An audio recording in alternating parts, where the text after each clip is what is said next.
ক্ষেতের আল যাই হোক আল খেলা মাস্টার যদি বলেন দেখো তুমি নামাজ পড়তে পারবা, ও দেখো তোমার নামাজের মধ্যে ভুল রয়েছে, ও দেখো তুমি আত্মাইয়াতু পড়তে পারবা, বলবে কি? আর যদি বলে দেখো তুমি নামাজকে সহি করার জন্য 40 দিনের মধ্যে আল্লাহর রাস্তায় বেরিয়ে যাও, বলবে ওর ঘুরতে বাড়ি কাটে পারে না কয়? আমার ঘুরতে বাড়ি কায়দে সেই কথা পায় না কয়? পায় না কয়? মনে হয় ঘুরতে ঘুরে আল্লাহ গিয়ে দিছে, কারণ ইয়ে যদি বাড়ি না থাকে ঘুরতে খারাপ হতে হয় না নয়?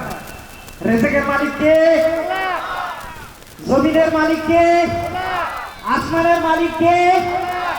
আল্লাহ, হ্যাঁ না? এই বিশ্বের আমার চাষা নাই, চাষা পাই 70 বছর বয়স হয়েছে, হুল না মারলে ওর বাড়া ভাই জমি বাঁকড়া লাগবে, ওর হুল মারা যাবে। তো আল্লাহ রাব্বুল আলামিনের ফয়সালা, আল্লাহ রাব্বুল আলামিন বলেছেন যে বান্দা যে নিয়াত করবে তার উপরে ফয়সালা হবে, হবে কি হবে না? আল্লাহ রাব্বুল আলামিন বলে ও বান্দারে আমার রিজিকের উপরে তোমার ভরসা নাই, 70 বছর বয়স হয়ে গেছে তুমি হুল মারে খা। কি হলো আল্লাহর মার? ভাই তুই তোর বয়স এত হওয়ার পরেও যদি আল্লাহর উপরে বিশ্বাস পায় তা হুল মারে বিরোধী বয়স মারে না মারে? তোমার মারে না? পাশুন খেলে না না খেলে? কারণ ওদের এরাদা আছে আমি যদি হুল না মারি বা পাশুন না খেলে আমার রিজিক হবে না। আল্লাহ রাব্বুল আলামিন এই জন্য ওদেরকে 80-90 বছর বয়স হওয়ার পরে ওর ক্ষেতের মধ্যে কাম করিয়ে নিচ্ছেন। ও 3 জেলার মা বোনেরা, ও 3 জেলার ভাই বন্ধুগণ, কান খুলে শুনে রেখে দাও। হযরতে আজরাইল যখন রাসূলের পাশে এসে গেল, আল্লাহর রাসূল বলতেছেন আজরাইল তুমি আমার কাছ থেকে কি বলতে চাও? আজরাইল বলতেছেন আপনার সঙ্গে মোলাকাত করার জন্য আল্লাহ রাব্বুল আলামিন আরশের মধ্যে বসে আছে, আপনি যাওয়ার জন্য রাজি আছেন কিনা? আল্লাহ রাব্বুল আলামিন বলেছেন সর্বপ্রথম সালাম করবে, তারপরে ইজাজত চাইবে। সুবহানাল্লাহ।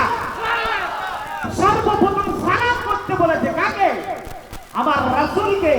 কিন্তু কতগুলো জানোয়ার আছে রাসূলের দরুদ পড়লে ওদের জ্বলে, জ্বলে না না জ্বলে? আমি কারো হলে দাঁড়িয়ে খবর না জ্বলে না না জ্বলে? এমন যুগগুলো আছে না নাই? আল্লাহ রাব্বুল আলামিন আল্লাহর আরশে বসে আল্লাহ রাসূলের সঙ্গে মোলাকাত করতে যান। আর বিশ্বনবী বললেন ও ভাই আজরাইল আমি যদি ইজাজত না দেই তবে তুমি কি করবে? কি বললেন?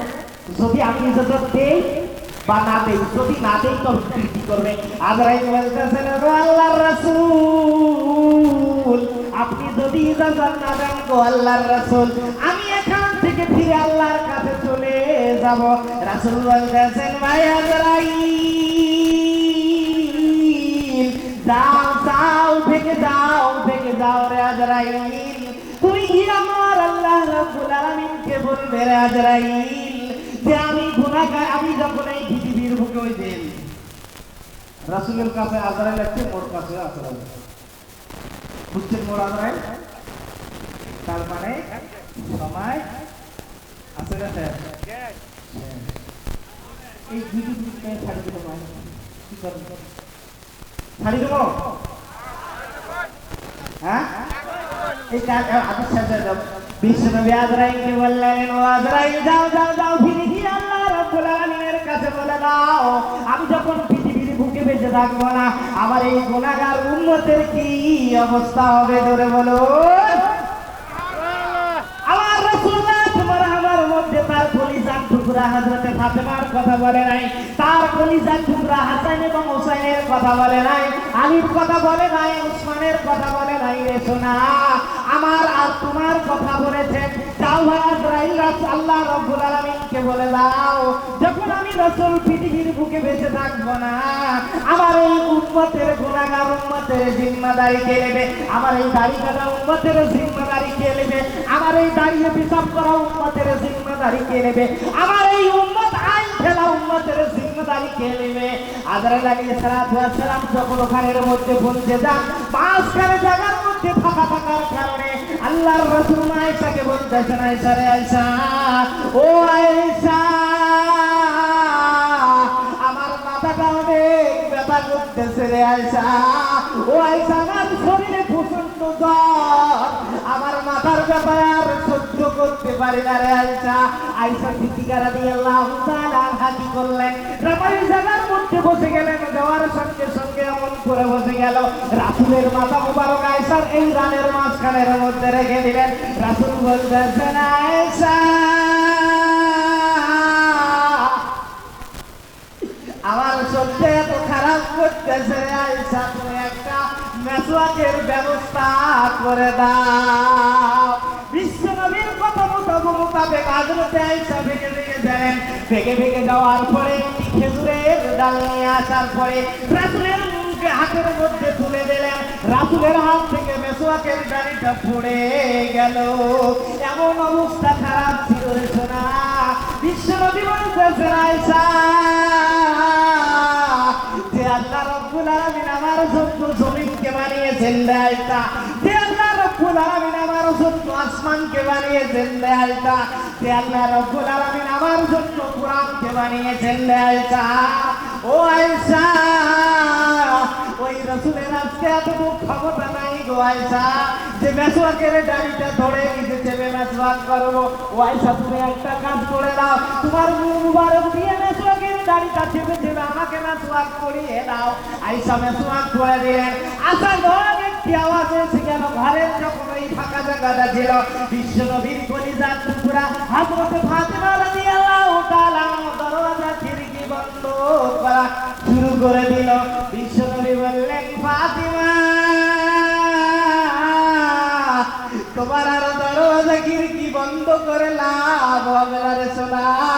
কয়েক সেকেন্ডের মধ্যে, কয়েক লম্হার মধ্যে, কয়েক বেলের মধ্যে তোমার বাবা এই পৃথিবীর বুকে বেঁচে থাকবে না। তোমার বাবা কয়েক সেকেন্ডের ভিতরে আল্লাহ রাব্বুল আলামিনের সঙ্গে মোলাকাত করবে। আয়েশা ফাতিমা কান্না করতেছে। রাসূল আয়েশাকে কানের মধ্যে, ফাতিমাকে কিছু কানের মধ্যে কথা বলে দেন। আয়েশা বলতেছেন, আরে ফাতিমা তোমাকে আমি অনেক আগে অনেক কান্না করেছিলে রে সোনা। তোমার বাবা তোমাকে কি বলেছে সেটা জানি না। তোমার বাবা তোমার কানের মধ্যে কি তাবিজ দিয়েছে রে সোনা, তুমি এখন এই চুপ হয়ে গেল। তাই এটা লম্বা সময় ওই আসামের মধ্যে দ্বিতীয়বারের মধ্যে হযরতে আজরাইল এসে সালাম করতেছেন, আসসালামু আলাইকুম ইয়া রাসূলুল্লাহ ইয়া হাবিবাল্লাহ। রাসূল সালামের জবাব দিলেন। দেওয়ার পরে রাসূলকে আজরাইল বলতেছেন, ও আল্লাহর রাসূল আপনার সঙ্গে আল্লাহ রাব্বুল আলামিন মোলাকাত করার জন্য এত পাগলের মতো হয়ে গেছে।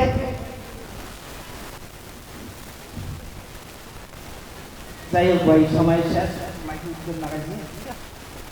আল্লাহ রাব্বুল আলামিন আমাদেরকে হাদিসের কথা বা যা কিছু আমলের কথা এখানে বলা হয়েছে, হাদিস মোতাবেক আমল করার তৌফিক দান করবেন তো ইনশাআল্লাহ।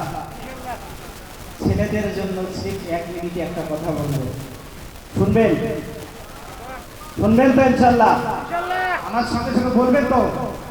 বলবেন সবাই? বলুন, মিষ্টি বউ আমার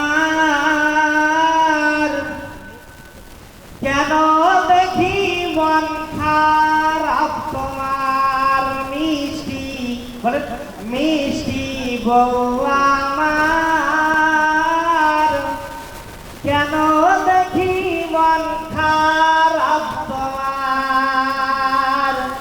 আজ বাড়িতে কি হয়েছে, মা নাকি কিছু বলেছে, জলদি করে বলো আমায়, জলদি করে বলো আমায়, সহে না যে দেরি আর।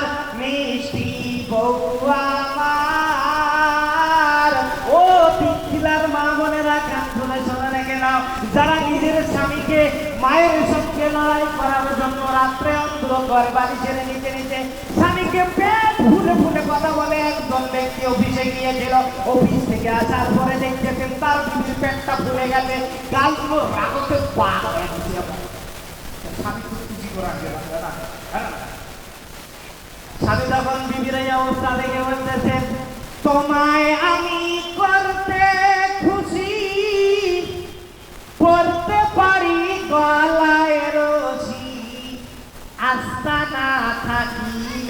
তোমায় ট্রাই করে দেখো একবার মিষ্টি বউ আমার কেন দেখি মন খারাপ তোমার স্বামীর কথা শুনে বিবি খুশি হয়ে গেল বিবি স্বামী বিবি মনে মনে ভাবছে যে আমি এখন যা বলবো তাই বলবে তাই করবে বিবি রাত করে স্বামীকে বলতেছে তোমার মায়ের জ্বালা স্বামী সহিতে পারি না আমি থাকবো না আর এই বাড়িতে থাকবো না আর এই বাড়িতে চলে যাবো বাপের ঘর মিষ্টি বউ আমার কেন দেখি মন খারাপ তোমার বিবির কথা শুনে স্বামী চলে গেল